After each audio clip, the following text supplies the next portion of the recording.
환영합니다. 제 앞에는 샤오미의 최신 휴대폰이 있는데요. 오늘은 이 기기에서 할 수 있는 몇 가지 팁과 트릭을 소개해 드리겠습니다.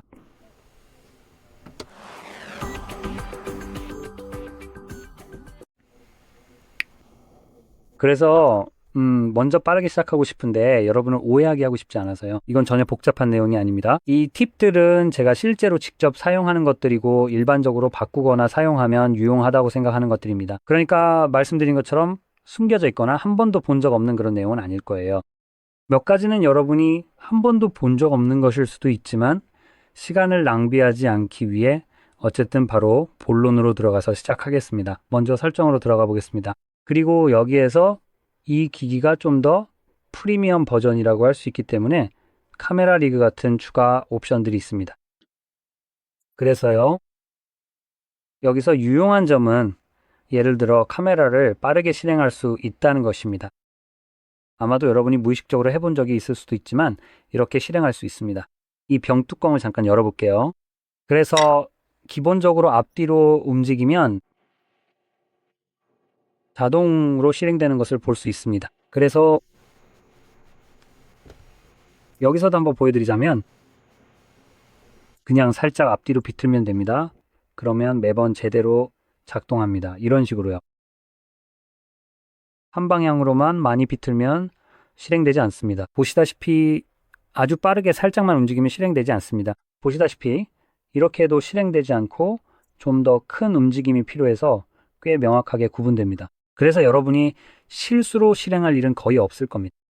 그리고 여기서도 여러 가지를 바꿀 수 있습니다. 예를 들어 카메라 대신 이렇게 사진을 찍을 수 있습니다. 실제로 확인해 보죠. 이 기능을 안 해봐서 얼마나 잘 되는지 볼게요. 자, 지금은 줌이 되고 있으니까 잠깐만요. 좋아요. 이걸 보여드리기 위해서 만약 제가 같은 동작을 하면요. 참고로 카메라가 닫힌 상태에서요. 보시는 것처럼 약간의 지연 후에 촬영이 되어서 즉각적으로 반응하지는 않아요. 다시 여기로 돌아가 볼게요. 마지막으로 실수로 카메라를 자주 켠다면 이 기능을 비활성화해서 꺼둘 수 있습니다. 저는 사실 카메라를 여는 기능, 카메라 모드를 좋아합니다. 사진이 있는데 이게 기본적으로 열리는 옵션이고 사진, 동영상, 인물 사진, 프로, 빠른 촬영, 문서, 그리고 필수 같은 다른 옵션들 중에서 선택할 수 있습니다. 사실 이게 무엇일까요? 이 제품은 무려 9메가픽셀이나 됩니다. 그래서 색상 프로필을 변경할 수 있습니다. 네, 맞아요. 대략적으로 훑어보니까 정말로 이 정도 분량이 될 것 같네요. 이건 그냥 기본적으로 필터네요. 이게 실제로 영상 녹화에 얼마나 잘 보여질지는 모르겠네요. 여기 보시면 제 손 색깔이 달라진 걸 볼 수 있습니다. 그래서 확실히 좀 더 노란색 빛이 도는 톤이 됐어요. 또 다른 기능은 회전각도 미디엄인데요. 이건 얼마나 빨리 많이 움직여야 하는지에 관련된 건데요. 만약 라지로 설정하면 훨씬 더 큰 원을 그려야 실행될 거예요. 그리고 스몰은 당연히 더 작은 원이 필요하겠죠. 스몰이 실제로 어떤지 한번 볼까요? 스몰로 하니까 꽤 빨리 실행되네요. 그러니까 이 정도만 해도 이 정도만 움직이면 바로 실행되고 이미 실행됐어요.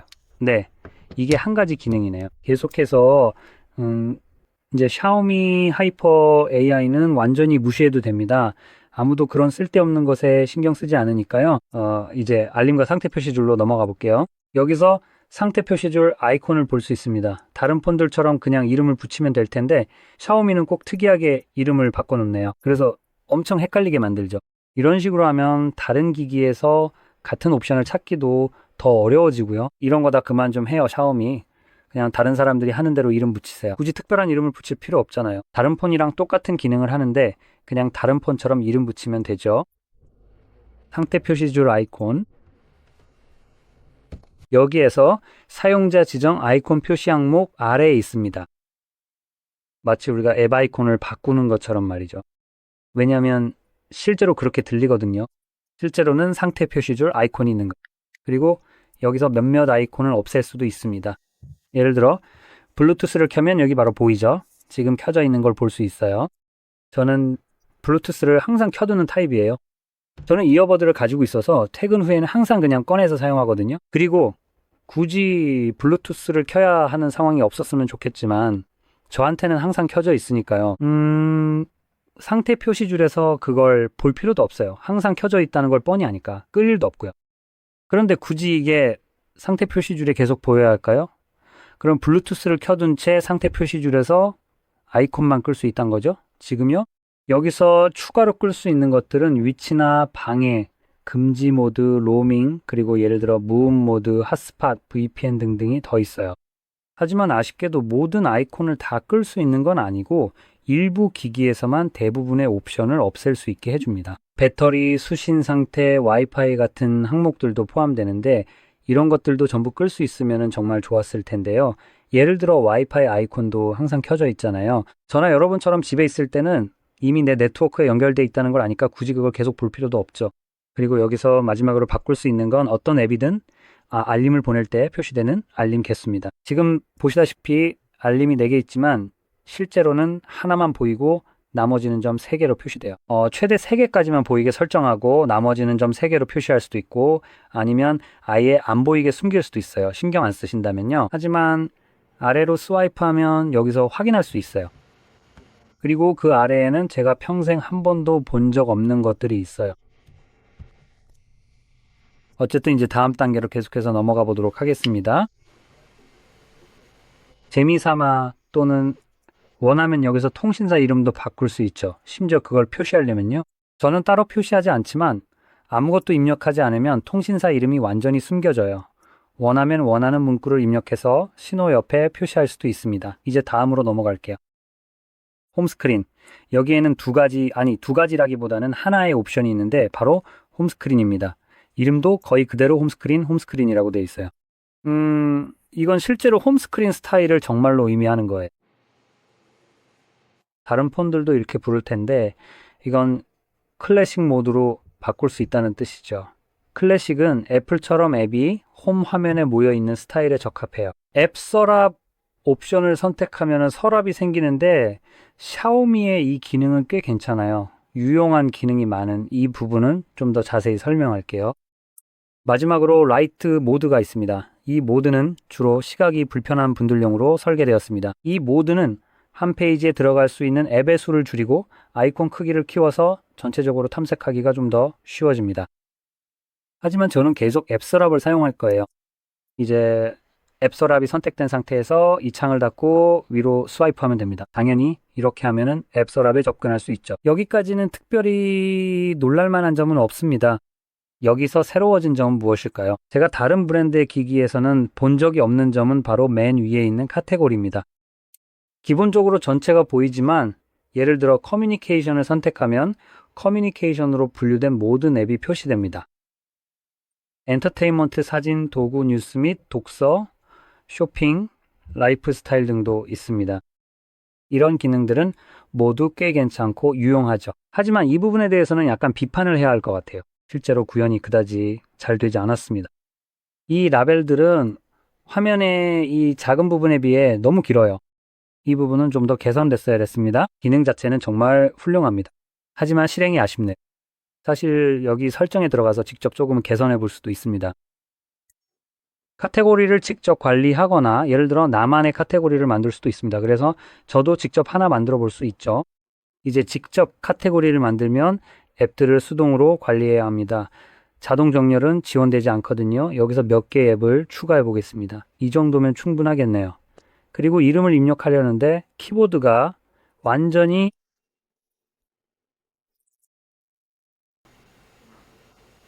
지금 당장 정말로 이걸 꼭 바꾸고 싶어지네요. 어쨌든 카테고리 이름 칸에 본인이 원하는 이름을 직접 하나하나 적어 넣는 대신에 이번 기회에는 말이죠.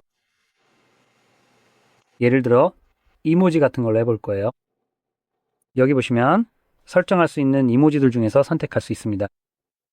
지금 이 이모지들이 딱 좋은 건 아닐 수도 있겠네요. 다른 게 뭐가 있는지 한번 볼게요.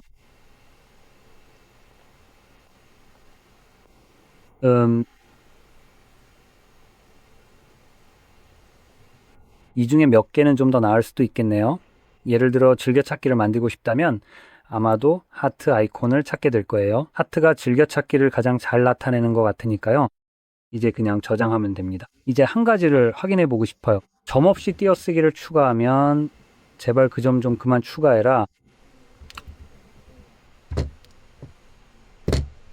일단 저장을 먼저 한 뒤에 다시 돌아가 보도록 할게요. 솔직히 이 띄어쓰기는 효과가 없는 것 같네요. 제가 보고 싶었던 건 띄어쓰기를 넣었을 때 어떻게 될지였어요. 이렇게 하면 아이콘들 사이에 공간이 생길지 궁금했거든요. 하트 끝과 다음 카테고리 사이에 조금 더 여유를 주려고요. 이제 여기 아이콘이 조금 생겨서 카테고리 면에서 훨씬 더 컴팩트해지고 보기도 더 좋아졌네요. 한 가지 말씀드리고 싶은 게 있는데 지금 제가 아이콘이나 이런 것들의 논리를 이렇게 적용하고 있다는 점이에요. 제가 사용하는 런처, 즉 제 기기에서 사용하는 스마트 런처에서 이런 방식을 참고하고 있습니다. 간단한 예시를 보여드리자면 지금 설정해 놓은 런처가 바로 이런 모습이에요. 평소에는 이렇게 보이지 않지만 앱서랍에 바로 접근하면 즐겨찾기 앱들이 나옵니다. 여기 보시면 각각 다른 카테고리 아이콘들이 있어서 원하는 것을 선택하고 빠르게 스와이프해서 볼 수 있습니다. 그리고 아이콘이기 때문에 여기처럼 많은 공간을 차지할 필요가 없습니다. 어쨌든 이제 넘어가 보겠습니다. 이제 디스플레이 및 밝기 설정으로 이동할 수 있습니다. 상단 라이트와 다크 모드는 바로 켤 수 있어 편리하죠. 이 제품은 AMOLED나 OLED 디스플레이를 쓰니까요. 어떤 디스플레이였는지는 기억이 잘 안 나지만 사실 그렇게 중요한 건 아닙니다. 이런 디스플레이에서 다크 모드를 사용하면 일부 영역이 완전히 검은색으로 바뀌게 됩니다. 예를 들어 바로 여기 그리고 이 사이 같은 부분이 그렇죠. 그러니까 아마 여기쯤이네요. 노출을 높이면 훨씬 더 잘 보이실 거예요. 그래서 여기 보시는 것처럼 아주 새카맣고 완전히 검은 부분은 실제로 화면을 구성하는 픽셀들이 하나하나 완벽하게 꺼져 있는 상태입니다. 그래서 픽셀이 꺼져 있기 때문에 각 픽셀이 스스로 빛을 내는 구조라서 따로 밝힐 필요가 없습니다. 이렇게 하면 전력을 절약할 수 있어 배터리 수명이 더 길어집니다. 남은 영상에선 라이트 모드를 사용할 예정입니다. 왜냐하면 그게 좀 더 보기 좋아서요. 하지만 다크 모드 옵션으로 각 앱별 사용 여부를 개별적으로 선택할 수 있는 기능이 있습니다. 이런 식으로요. 이런 기능을 어떤 기기에서든 특히 샤오미 기기에서 처음 봅니다. 7, 모든 17 시리즈, 그리고 아마 아이패드 8도 이 기능을 사용하는 것 같은데 정말 훌륭한 기능입니다. 대부분은 라이트 모드를 쓰고 싶지만 예를 들어 틱톡을 스크롤할 때는 다크 모드로 쓰고 싶을 수도 있잖아요. 여기서 설정할 수 있는 옵션이 있어서 정말 좋고 아무튼 더 아래로 내려가면 몇 가지 옵션이 더 있습니다. 그리고 어댑티브 리프레시 레이트 프로라는 기능이 하나 더 있는데 이게 정확히 어떤 역할을 하는지는 잘 모르겠어요. 아마도 제 생각에는 그냥 추측만 해볼 수 있을 것 같아요. 이게 아마도 화면 종류나 기타 요인 때문에 발생하는 깜빡임을 줄이려고 하는 기능일 수도 있을 것 같아요. 저는 이런 일이 일어나는 걸 한 번도 본 적이 없어요. 직접 확인해 볼 수 있습니다. 아무튼 여기 아래쪽에도 실제 주사율 옵션이 있습니다. 그래서 주사율에 관한 부분이죠. 그리고 샤오미가 여기서 다른 기기에서는 볼 수 없었던 또 다른 기능을 제공하는데 바로 앱별로 주사율을 설정할 수 있다는 점입니다. 그래서 사용자 지정 메뉴에서 최대 120프레임까지 주사율을 선택할 수 있습니다. 고주사율을 사용하는 앱들입니다. 그리고 대부분의 애플리케이션이 선택되어 있는 것을 볼 수 있는데 여기서 필요 없는 앱들은 바로 선택 해제할 수 있습니다. 그리고 여러분이 생각하는 것과는 달리 제가 고주사율을 끄는 것을 추천하는 앱 중 하나가 있습니다. 예를 들어 넷플릭스나 이와 같은 이스트리밍 애플리케이션 같은 경우입니다. 이런 플랫폼에서는 여러분이 쇼나 영화를 스트리밍할 때 콘텐츠를 보여줍니다. 그리고 실제로는 24프레임입니다. 영화나 TV쇼의 프레임 레이트는 보통 24프레임으로 설정되어 있고 그렇게 촬영됩니다. 보시다시피 이런 콘텐츠를 볼 때 화면에서 움직임이 있습니다. 보통 화면에서 무언가 움직이면 휴대폰은 자동으로 최고 주사율인 144Hz로 높입니다. 초당 24프레임 콘텐츠 재생 시 초당 144프레임을 받게 됩니다. 이렇게 되면 상당히 많은 에너지가 낭비된다는 것을 알 수 있습니다. 여러분이 보는 콘텐츠는 초당 24번만 새로 고침하면 되는데 디스플레이는 훨씬 더 자주 새로 고침되고 있기 때문이죠. 여기서 새로 고침 빈도를 낮게 설정하고 예를 들어 넷플릭스 같은 앱을 선택 해제하면 이제 TV쇼를 볼 때 휴대폰이 60프레임으로만 새로 고침하게 됩니다.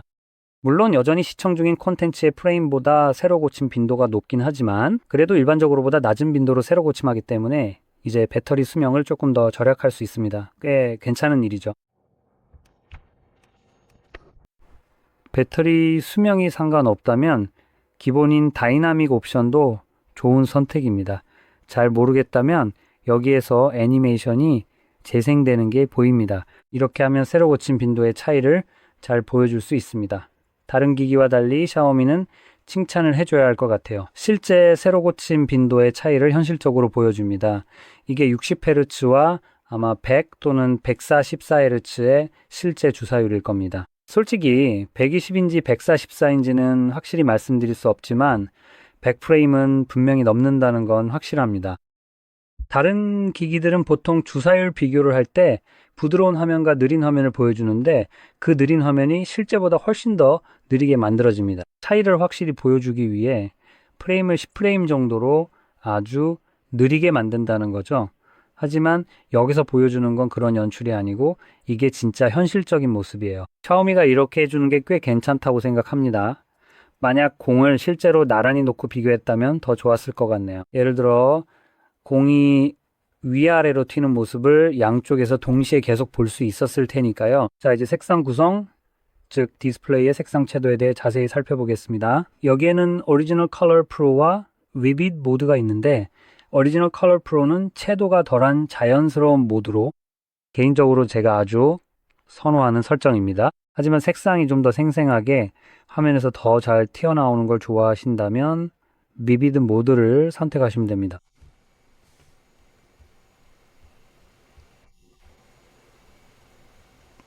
그냥 넘어가죠, 이게. 여기서는 거의 차이가 없네요.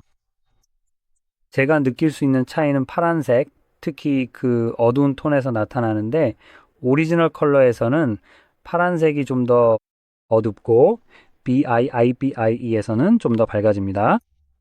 그러니까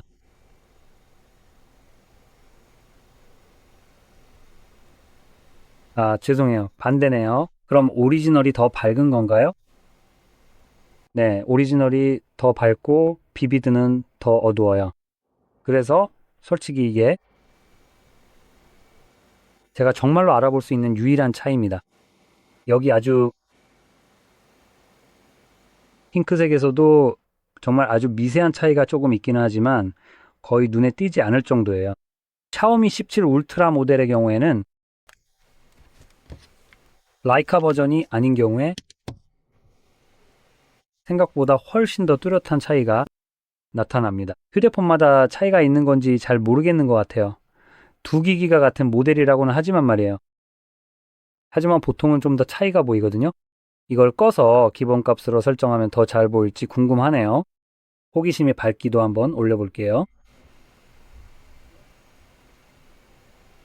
아니요, 그래도 거의 똑같아요. 여기서 제가 껐던 기능 중 하나는 적응형 색상이에요. 이 기능은 주변 조명에 맞춰 색상을 자동으로 조정해 줍니다. 좀 더 자연스러운 화면을 위해서죠. 실제로는 색감을 조정해 주는 기능입니다. 예를 들어 차가운 푸른빛에서 따뜻한 노란빛으로 바꿔주기도 하고 여러분이 있는 조명이 따뜻한지 차가운지에 따라 달라집니다. 그리고 오른쪽 아래 휠을 이용해 직접 똑같이 조정할 수도 있어요. 기본적으로는 흰색을 흉내 내려고 합니다.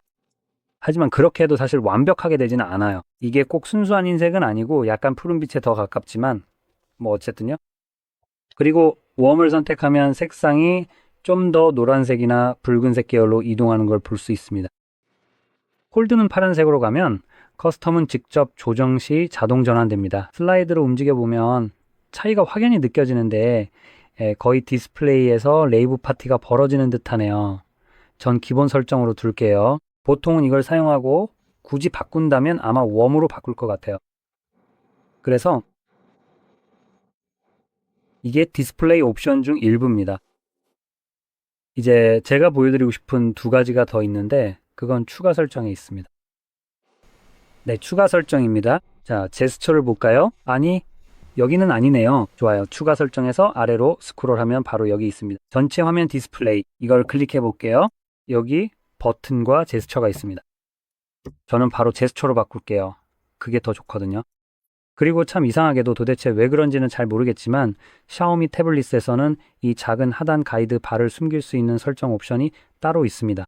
그런데 폰에서는 그 기능이 어디론가 사라져 버렸어요. 분명히 똑같은 종류의 UI 버전을 실행하고 있는 상황인데 그냥 일반적인 안드로이드 버전에서 흔히 발생하는 그런 일인 것 같습니다. 그런데도 태블릿이 폰보다 더 많은 옵션을 가지고 있어요. 왜 그런지 도저히 이해가 안 됩니다. 사실 이건 그렇게 중요한 문제는 아니에요. 왜냐하면 제스처나 버튼의 좋은 점 중 하나가 바로 서치 서클 기능이기 때문이죠. 이름과는 달리 무언가를 동그라미로 그려서 검색을 시작할 수 있는 건 아닙니다. 저도 처음에는 이름만 보고 그렇게 생각했거든요. 근데 그렇게 생각한 제가 바보였던 것 같네요. 그래서 대신 이 기능과 연관 지을 수 있는 다음으로 좋은 방법을 사용하게 됩니다. 가이드 바를 길게 누르는 거죠. 그러니까 서치 서클이라는 옵션이 있으면 당연히 저는 그걸 해야 한다고 생각하게 되죠. 여기에는 전체 화면 표시기를 길게 누르세요 라고 되어 있는데 진짜 좀 그렇네요. 샤오미 전체 화면 표시기라니 그게 바로 태블릿에서 가이드 바라고 부르는 거잖아요. 샤오미가 여기서 좀 멍청한 짓을 하고 있는 것 같네요. 자기네 시스템에서 각 기능이 어떻게 불리는지도 제대로 모르는 것 같아요. 태블릿에서는 이런 것들이 다르게 불리기 때문에 이름도 다르게 붙여져요. 만약 이게 제거됐다면 가이드바라고 불렸을 거예요. 어쨌든 서치 서클은 정말 훌륭한 옵션으로 검색뿐만 아니라 복사 선택 등 다양한 작업을 할 수 있게 해줍니다. 이런 작업이 불가능한 곳에서도요, 가령이 버튼의 텍스트를 복사하고 싶을 때처럼요, 길게 눌러도 아무 일도 일어나지 않아요. 여기서 기본적으로 옵션을 선택하고 있는 거죠. 하지만 서치, 서클이나 가이드 바를 길게 누르면 이렇게 더 이상 이게 필요 없어요. 검색을 위해 원을 그리는 대신에 실제로 텍스트를 쓸어 넘기듯이 선택하면 이렇게 선택이 되고 여기서 복사할 수 있어요. 번역도 할 수 있고 자동으로 검색도 해줍니다. 이제 이게 전부가 아니고 실제로 훨씬 더 많은 옵션을 제공합니다. 그럼 이제 이 기능이 실제로 할 수 있는 또 다른 다양한 것들로 한번 넘어가 보도록 할게요. 저는 그 중에서도 실시간 번역 기능이 가장 유용하면서도 편리하다고 생각해요. 여기 작은 상자를 가져올 건데 이 상자에는 여러 언어가 표시되어 있고 이제 카메라를 실행할 거예요. 이제 사진을 찍지 않고도 서치 서클을 사용할 수 있습니다. 여기 발을 그냥 길게 누르세요.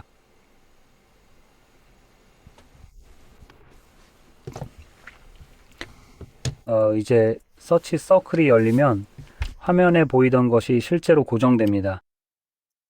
그리고 여기서 전에 했던 것처럼 이 텍스트를 선택할 수도 있지만 굳이 그럴 필요는 없어요. 여기에는 번역처럼 더 좋은 옵션이 있습니다. 그래서 그냥 클릭만 하면 여기 있는 모든 텍스트가 자동으로 바뀝니다. 이건 서로 다른 언어로 되어 있었고 여기에는 중국어라고 표시되어 있지만 제가 보기에는 두 가지 다른 언어가 있었어요. 좀 더 가까이 보여드리자면 그래서 여기 이거랑 이게 있습니다. 이건 중국어나 만다린어일 것 같아요. 기본적으로. 제가 맞는지 확실하지도 않지만 뭐 어쨌든 그렇습니다. 그리고 이건 좀 더 일본어나 그런 쪽인 것 같아요. 지금 제가 완전히 멍청하게 굴고 있다면 죄송합니다. 사실 저는 이 언어들 중 어느 것도 말하거나 제대로 알아보지 못합니다. 아니면 어렴풋이 알 수도 있지만 어쨌든 여기는 하나만 보여줍니다. 하지만 동시에 여러 언어가 보이면 여기서 선택한 언어로 모두 번역해 주기 때문에 꽤 괜찮습니다. 그리고 여기서 또 하나 꽤 멋진 점은 번역된 텍스트를 보이는 이미지에 있던 원래 텍스트와 최대한 맞추려고 한다는 겁니다. 그래서 사진처럼 약간 기울어져 있는 것도 볼 수 있고 크기나 위치 등도 맞춰주고 있습니다. 또한 이렇게 할 때 약간 이상하게 보이는 부분이 있다는 것도 눈치챌 수 있을 거예요. 그래서 정말 가까이 확대해서 보면 여기랑 여기 이 부분에 약간 이상하게 흐릿한 영역, 일종의 박스 같은 게 보일 거예요. 이게 바로 원래 텍스트가 있던 자리인데 그걸 지우려고 하는 겁니다. 하지만 실제로는 약간 어긋나게 박스의 질감이요. 그래서 완전히 정확하게 지우는 게 아니라 그냥 대충 흐리게 처리하려고 하는 거죠. 그리고 그 위에 번역된 텍스트를 덮어 씌웁니다. 이제 오버레이에 대해서도 이게 또 다른 방식인데요. 차이가 확실히 보이죠? 이게 영어 원본이고 번역된 것과 비교하면 훨씬 더 흐릿해요. 번역된 쪽은 정말 선명하거든요. 그리고 여기 운전자 텍스트를 보면 가끔 이런 점도 눈에 띄어요. 보시는 것처럼 이 전체적인 줄이 여기 있는 응답 주파수보다 훨씬 더 밝고 굵게 보입니다. 그리고 그 아래에 있는 옵션보다도 확실히 더 밝게 보이죠? 지금 이건 제가 뷰파인더로 보고 있는 카메라에서는 조금 덜 보이지만 실제 화면을 보면 아주 뚜렷하게 나타납니다. 그리고 마지막으로 제가 이 기능을 정말 좋아하는 이유는 뭔지 알아내기 힘든 것들을 검색할 때 정말 유용하다는 점이에요. 예를 들어 지금 제 시계를 벗어볼게요. 이건 그냥 평범한 아무 시계일 뿐이잖아요. 그렇죠? 딱히 특별한 건 전혀 아니에요. 그런데 혹시 시계를 본 적 있으신가요? 특정 모델을 찾으려고 할 때 말이죠. 예를 들어 여기 타이맥스 같은 시계가 하나 있는데 저는 보통 이게 무슨 모델인지조차 기억을 못해요. 그냥 대략적인 느낌만 알고 있죠. 이건 요일과 날짜가 나오는 시계예요. 오토매틱이죠. 워터베리 시계예요. 맞죠? 하지만 그걸 검색하면 엄청나게 많은 옵션이 나와요. 그리고 그런 것들 중 하나는 기본적으로 이 시계가 더 이상 판매되거나 생산되지 않기 때문이라는 점이에요. 구글 검색은 이런 부분에서 좀 별로라서 찾을 수 없거나 찾으려면 좀 더 찾아봐야 해요. 하지만 그냥 카메라를 들고 사진을 찍거나 전에 했던 것처럼 시계에 카메라를 갖다 대기만 해도 돼요. 하지만 이번에는 알다시피 이번 목적을 위해 직접 사진을 찍어보도록 할게요. 그리고 사진을 찍은 다음에 다시 시계를 손목에 차볼게요. 사진을 찍고 나면 다시 Circle to Search를 실행할 수 있어요. 자, 보시는 것처럼 이렇게요. 그리고 클릭해 주시면 자동으로 검색이 진행되게 됩니다. 사실 멍청하게도 뒷면을 보여주지 않고 그냥 시계를 차버렸네요. 그래서 놀지마. 됐다. 여기 바로 이 부분을 보면 모델 번호 TW 이 V 이 48800이 있는 걸 볼 수 있어요. 사실 저는 24700도 찾았는데 그건 아마 초록색 다이얼 모델일 거예요. 하지만 어쨌든 사진 아래에서 실제로 정확한 모델을 찾아주는 걸 볼 수 있습니다. 신기하게도 제가 구매한 모델을 똑같이 찾아주네요. 바로 이거예요. 이 사진을 보니 같은 사람인 걸 알 수 있었어요. 그래서 이게 제가 산 건데 여기에서 볼 수 있습니다. 구글이 좀 느리긴 해도 상품은 이제 없지만 기록은 남아있네요. 정확한 모델을 찾아주니까 이름도 알기 쉽습니다. 바로 여기 있었네요. 자세히 살펴보니까 2800 모델은 24700 모델에 갈색 가죽 스트랩 대신 검은색 스트랩이 기본으로 장착되어 있습니다. 제가 바로 여기 손에 가지고 있는 것처럼 말이죠. 하지만 보시다시피 여러 가지 다양한 버전이 있는 물건이라도 카메라만 갖다 대면 정말 쉽고 빠르게 정보를 찾을 수 있어요. 그리고 그게 좀 희귀하거나 평소에 정말 찾기 어려운 것일 수도 있겠죠. 비슷한 이름이나 비슷한 기능 혹은 복잡한 기능을 가진 다른 제품들이 많기 때문이에요. 그래서 이건 정말 좋은 기능이에요. 물론 이렇게 정말 희귀한 물건을 가져오면 가끔 실패하기도 해요. 이건 그냥 모양일 뿐이에요. 제 생각엔 이건 냉장고 자석이었던 것 같아요. 카메라를 들고 이걸 겨냥해봐도 이게 뭔지에 대한 정보는 거의 얻을 수 없어요.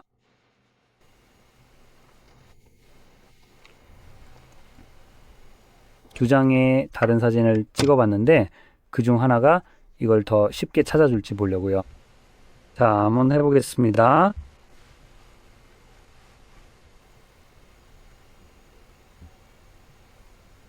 이게 정확히 뭔지는 정말 모르겠네요. 보시다시피 비슷하게 생긴 것들은 찾아주기는 하고 있습니다만 뭐랄까 이건 정말 비슷하긴 하네요. 하지만 기본적으로 이거랑 완전히 똑같은 건 없어요. 솔직히 말해서 저도 이게 뭔지 전혀 모르겠거든요. 그래서 이게 뭔지 원래 뭐였는지 저도 잘 모르겠어요. 구글도 마찬가지고요. 지금 화면에서 확인하실 수 있는 것처럼 여기에는 몇 가지 아쉬운 한계점들이 존재하고 있습니다. 마지막으로 여러분께 꼭 하나 더 보여드리고 싶은 중요한 부분이 있는데요. 바로 옆에 있는 작고 아담하게 마련된 바 공간입니다. 이걸 사용하면 화면 분할이나 팝업 뷰를 쉽게 할 수 있습니다. 이게 어디 있었는지 기억이 안 나는데 잠깐만요. 아마 여기일 것 같아요. 아니네요. 여기 있네요. 플로팅 윈도우, 그러니까 추가 설정에 플로팅 윈도우와 사이드 툴바가 있습니다. 기본적으로 꺼져 있으니까 켜주기만 하면 되고, 그러면 바로 여기 나타납니다. 이걸 길게 누르면 실제로 이동시킬 수도 있는 거. 네, 보시다시피 위아래로 옮길 수도 있고 반대편으로도 이동시킬 수 있습니다. 저는 보통 이런 바를 볼륨 버튼이 있는 위치에 두는 걸 좋아해서 어디 있는지 따로 생각할 필요가 없어요. 그냥 볼륨 버튼이 있는 곳에 바가 있다는 걸 알면 되니까요. 그리고 이 바를 옆으로 쓸어서 꺼내면 화면에 여러 가지 애플리케이션이 나타납니다. 여기에 더 많은 앱을 추가하실 수 있으며 원하는 어떤 애플리케이션이든 편하게 열 수 있습니다. 기본적으로는 팝업이나 플로팅 윈도우 같은 작은 창으로 열리며 자유롭게 이동 가능합니다. 원치 않으면 설정 변경도 가능합니다.